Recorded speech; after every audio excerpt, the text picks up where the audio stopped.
Hey, welcome back to another Steve's Garage Show, where I'm going to show you guys how I design a racing poster. This time we've got a 69 Corvette. This thing is red, white, and blue. It's awesome, and it is loud. When the thing goes by at Willow Springs down the straightaway, the tires rotate the earth the opposite direction. That's how powerful this car is. So let's get started.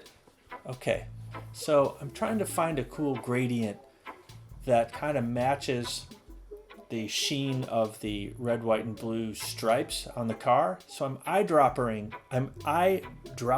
Is that a word? I use the eyedropper tool to select the exact blue from the photo of the car, and then I'm using that on the type for the word Corvette. So it's going to match the car. I like to, like I did in my other video, I like to pull colors from the car's paint job and use that in the poster. Here's another car storyboard. They call it a storyboard because it kind of tells the history of the car, and you can display it next to your car at the races, and people can walk up and they look at the car, and then they can look at this thing and learn about it. So they don't have to bug the driver, who's probably like getting super nervous before their race.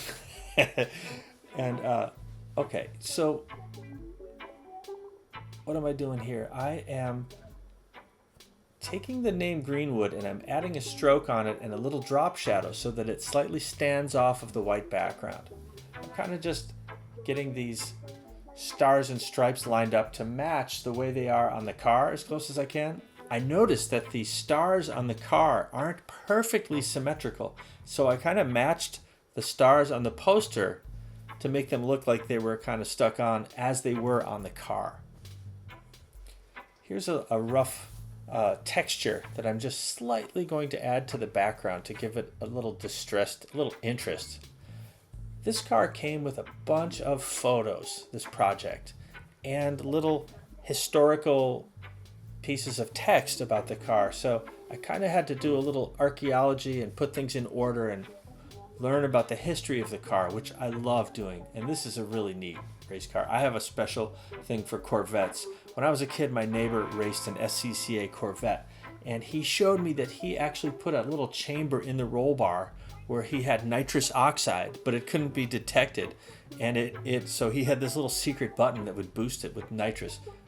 I'm sure this does not have nitrous. It doesn't need it.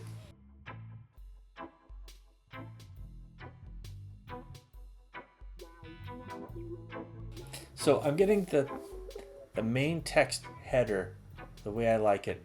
That was a fancy transition I used.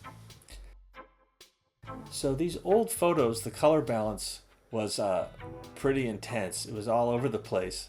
So I want to knock down the saturation a little bit.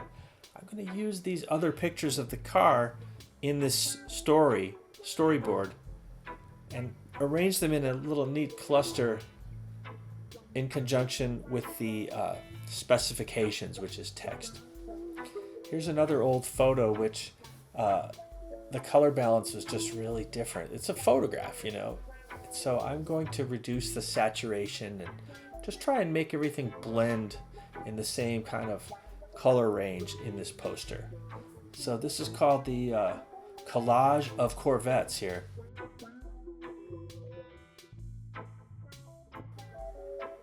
What I'm going to do is I like when the car is in color, but the background is black and white and a little blurry. So we're going to go around this car, and I get real up close here with this lasso tool, selecting the perimeter of the car so that I can separate the car from the background. I made the background black and white, see, and gave it a little bit of a blur.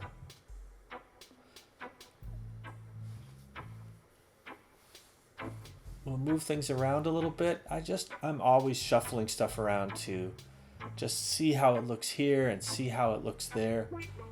The hand text that said Greenwood on the back of the car would be neat to integrate that into the top of the design. So I have one of these sign painter fonts that looks just like that hand text. So Greenwood can be the same on the back of the car on the rear quarter as it is on the top of this design here.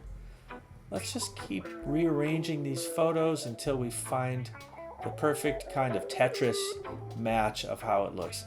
Plus, Let's think about putting these photos in sequential or in chronological order as the car evolved through the years. You could see it was rebodied at one time, but currently it's put back to this classic 69 livery and body style. Corvettes, as you know, are fiberglass. It's one of the first fiberglass American-made cars, and they're still fiberglass to this day. As I continue to arrange this stuff, I'm just looking for a kind of a film strip type design where I can move it up or down. This way I'll have some graphic element I can use to separate the text. The truth is, a lot of people aren't going to come up and read a lot about the car. You know, it's important to the owner that to have it really documented, but a lot of the fans at the races are going to just go, wow, look at these pictures. But we can use the pictures to kind of draw the viewer into the text and learn about the car. I'm making some distinct little areas for these extra photos, trying them here, trying them there. It's really fun, and you know, sometimes you have to just put it down, walk away, come back the next day or later, look at it, and you go, oh yeah, it should go right there. So I had a lot of historical data about the car, the drivers, the tracks it raced at, how many times it won, and so I'm going to try and accurately, here's the actual number of the car. I'm going to accurately take this historical race lineage and put it on this design here. I tried using an ad from the actual 69 Corvette ad to think about incorporating some of that design style into this, but it didn't really work out. So I'm creating some dummy text here just for placement, and then I will paste in the actual, I'll type in the history of the car. So I look at this over and over again, like letter by letter, to make sure that there isn't a typo. I hate typos. Fortunately, Photoshop doesn't autocorrect your text, not yet anyway. You know, when I do these, I learn about the car, and I care about the car, and I feel like it's a real responsibility to visually document the history of this car. This piece might stay with the car for a long time, and a lot of people over time will see this, you know.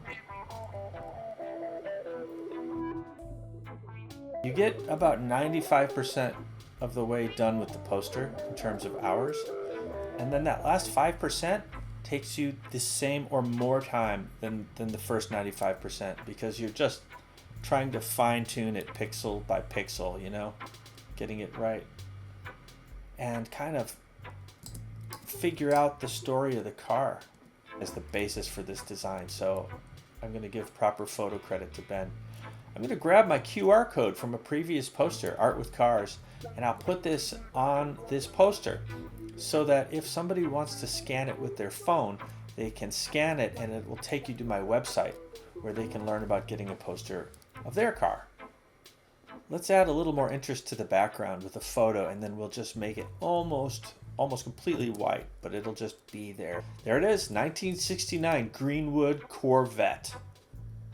Thanks for watching this video, and please subscribe to my channel so you can see more videos and videos of me working on the Triumph and the Land Rover. And I have another channel called Steve Belfer Official, where all of my music and my SpongeBob music is over there. So if you're a fan of music, check that out. I think you're going to dig it. All right, thanks. See ya.